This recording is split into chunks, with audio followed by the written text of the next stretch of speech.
We will work with total determination and with utter firmness to ensure that the voice of the Ulster majority is heard loud and clear throughout the land. For children growing up in Northern Ireland in the late 20th century, violence was an ordinary neighborhood affair. A war of the most erratic, intransigent nature had taken over the island, the culmination of decades of violence and centuries of discord that cultivated a divided society along humans' favorite debates: faith and politics. Arising through stark religious division, political discourse, and centuries of conflict with the British Empire, the Northern Ireland conflict displayed cyclical debate and diplomacy throughout its decades of ethno-sectarian warfare. The damage inflicted upon Irish society was not undone by a divided island or internationally collaborative diplomacy. Deep scars on Ireland's national identity and social fabric will persist so long as the sectarian divide remains.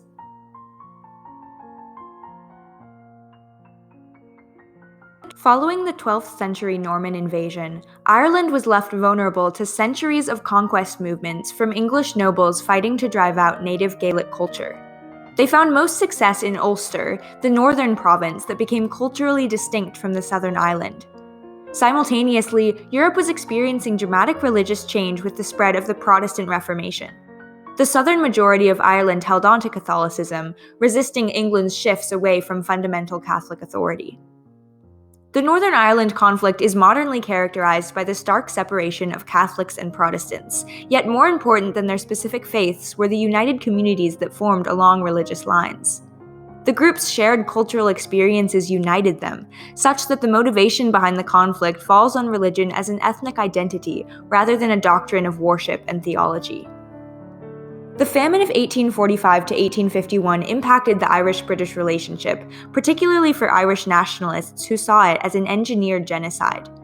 The period of lethal deprivation devastated Ireland's native culture, especially as speaking the Gaelic language was a form of resisting colonization. This made Ireland vulnerable to British authority, establishing a villain in the Irish story and the Empire's tyrannical reputation. Due to the patterns of English invasion and settlement, the nationalist population was largely congregated in the south, while those in Ulster favored the Empire. So began the first major debates of the Northern Ireland conflict: Catholic nationalists clashing with Protestant loyalists over ownership and governance of Ireland. The nationalist movement began with a political campaign to strengthen Irish autonomy with a domestic parliament in Dublin. This concept of home rule challenged traditional imperial authority.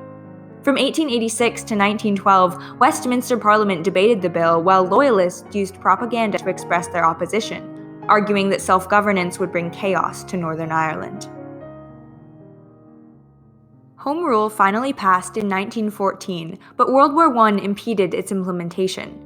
On April 24, 1916, in the Easter Rising, nationalist rebels took matters into their own hands, claiming pride in their Irish identity in an independence proclamation reading, "In the name of God and of the dead generations from which she receives her old tradition of nationhood, we declare the right of the people of Ireland to the ownership of Ireland." The rebels overtook Dublin streets in a week that left 485 dead. After their surrender on April 29th, rebel leaders who were executed by British officials became martyrs in the nationalist movement, swaying the public agenda. Those who had supported Home Rule and the moderate Irish Parliamentary Party came to support the radical ideas of Sinn Féin. Sinn Féin overtook Ireland's representation in Westminster Parliament, giving the nationalist movement a political platform. Tensions grew as the Irish Republican Army, an organized militia executing Sinn Féin's political campaign, shot members of the Royal Ulster Constabulary. Though the British government attempted to control the conflict diplomatically, the new Irish Parliament declared a war of independence in 1919. It was at once a consequence of ineffective diplomacy and a physical escalation of political debates. The war reached its climax on Bloody Sunday in November of 1920, after which violent retaliation from Irish rebels surged to overpower British forces. Britain's management of Ireland had failed. Another diplomatic attempt followed the ceasefire. In early December 1921, representatives signed the Anglo-Irish Treaty to radically restructure Irish government. The treaty partitioned Ireland into Northern Ireland and the Republic of Ireland with autonomous governments. However, by addressing the island as an ethnic and political whole, it ignored the ongoing debates and murky ideological lines. Northern Ireland included only 6 of 9 Ulster counties, leaving a Protestant minority in the Republic of Ireland. Similarly, some Catholics lived in the north. When Northern Ireland's parliament opted out of the treaty in 1922, returning to British rule, those Catholics were forced back into their old struggles. From 1922 to the 1960s, Northern Ireland's societal stability dwindled. Facing discrimination, gerrymandering, and suppressive voting policies, the Catholic minority organized the Northern Ireland civil rights movement. While decades of violence might have been prevented through reform, peaceful protests became beatings and neighborhoods became battlefields. In 1969, after the very violent Battle of the Bogside, the British military began their longest continuous deployment in history. Operation Banner changed the nature of the conflict and provoked endless riots, car and letter bombings, murders, and explosive attacks in Northern Ireland, and England. The IRA was portrayed as a terrorist group, and because religious identity was intertwined with politics, all Catholic people were villains. Within the nationalist movement, however, those so-called terrorists were revered. Bobby Sands, a prominent nationalist martyr who organized and died from a prison hunger strike in 1981, described his resistance to the alien, oppressive, unwanted regime and said, "Never will they label our liberation struggle as criminal." The British government was not sympathetic to their movement. Crime is crime is crime. It is not political, it is crime. In 1973, another attempt at diplomacy was made. The power-sharing Sunningdale Agreement gave the Irish Republic an advisory role in Northern Ireland. Though officials were eager to forge peace, loyalists responded by bombing Catholic communities across the island. They created new cycles of terror, killing civilians and collapsing the Sunningdale Agreement. Yet again, Ireland's fierce debates and ethnic divide had overpowered diplomacy. Finally, after over 3,500 deaths during Operation Banner and irrevocable cultural damage, the islands found more sustainable stability. In the conflict's most significant case of diplomacy, American Senator George Mitchell worked under President Clinton to chair negotiations between Irish, Northern Irish, and British leaders. After the IRA ceasefire in 1995, newly idle citizens began to rebuild Northern Ireland's infrastructure as families and communities healed. With the signing of the Good Friday Agreement in 1998, Northern Irish people gained Irish citizenship while remaining in the UK. This elaborate process relied on compromise and a common consensus that no future lay in conflict. Still, true peace meant coexisting with those responsible for destruction. In August of 1998, this obstacle showed itself in a violent aftershock. A splinter group of the newly inactive militia executed the cruel Omagh bombing that killed 29 and injured over 200 others.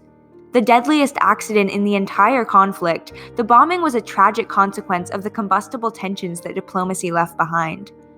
Through the guerrilla nature of the conflict, many rebel forces felt no constricting allegiance with their political affiliations, meaning that tranquility among Sinn Féin and the British government didn't translate into harmony among sectarian groups. This harmony is still largely missing today. After the Omagh bombing, official forces were able to quell the violence and cultivate fragile yet promising peace. However, modern political turmoil is again challenging the stability of Irish-British relations.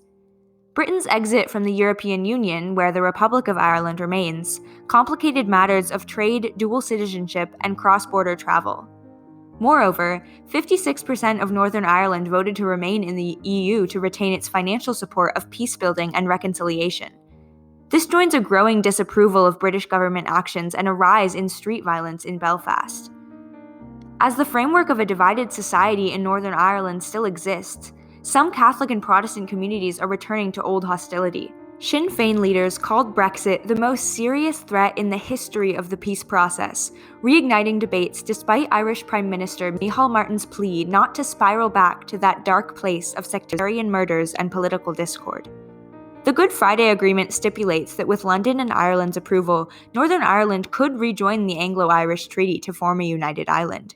This prospect threatens to destroy decades of intricate, precious diplomacy, uncover old feuds, and claim many new lives. In this position, Northern Ireland demonstrates the insurmountable nature of political discourse, when bound to ethnic groups and rooted in centuries of trauma and mistrust.